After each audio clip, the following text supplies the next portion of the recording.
To the nearest power of 10, what is the number of American soldiers who have lost limbs in combat since the end of World War II? Among American males who have twin sisters, what percentage are as jealous of them as I am of Sara? Once Sara sells our parents' house, what will be left of them? What is the probability that my dead parents are disappointed in me? Ben did not try to answer these questions.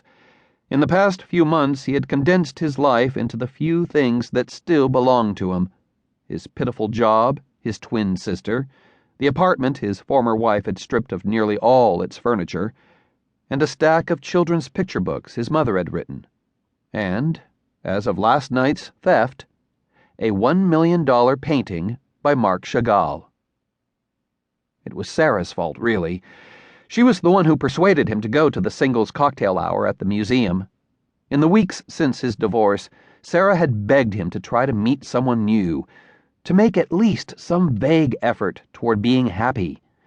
Perfect, productive Sara, hopeful enough to have just gotten married in their mother's hospital room 2 weeks before their mother died, and tough enough to already begin picking up the shards.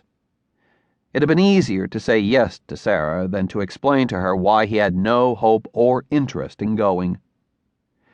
But when he passed through the museum's metal detectors and entered the crowded gallery, he saw that the other people at the exhibit of Marc Chagall's Russian years were little more than walking ghosts. His mother, his father, preserved in other people's skin. Glimpsing the side of a woman's head, a younger woman, of course, but another remarkable thing about the dead is that they are all ages, preserved at every age you ever knew them, and at no age at all. He had to fight the impulse to glance at the profile again, unwilling to feel the sick relief that came with confirming an unfamiliar face. It was easier to look at the art. Ben edged away from the crowds at the center of the gallery toward the paintings on the walls. He stopped alongside a giant canvas titled, he stooped to read the caption, "The Promenade." A man stood in the middle of the painting, legs apart as if striding with confidence, one hand at his side holding a small bird, the other in the air, holding the hand of a woman who flew in the air like a flag on the flagpole of his wrist, her magenta dress fluttering in the wind. Another large canvas called Over the Town cast both man and woman into the sky, wearing different clothes this time, a green shirt for the man, a blue dress for the woman, with petticoats flying at her ankles.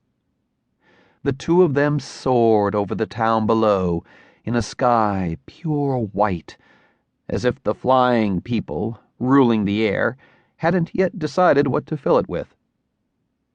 For a moment, Ben wished he could fly. And then, as he turned around to cross the gallery, someone called his name. "And what about you, Benjamin Ziskind?" Ben looked up, startled. Had someone from the show tracked him down? But as he scanned the unfamiliar faces of the 3 women who had closed in around him beneath the flying woman, he realized that everyone was wearing a name tag, and someone had just read his aloud. He was trapped. The 3 women laughed, and Ben forced a smile, wincing as he remembered why he was ostensibly here. He glanced at the name tag of the woman who had spoken, Erica Frank, museum staff. A shill, he thought. Too bad. She was the most attractive of the 3. She was slightly shorter than him, with curved hips, long hair the color of damp rope, and, Ben was captivated and then ashamed to notice, a glimpse of shadowed skin that shimmered between the buttons of her bright blue blouse. Her green eyes were watching him. In the glass covering the painting behind her head, he turned away from his own reflection. Short, dark, unworthy.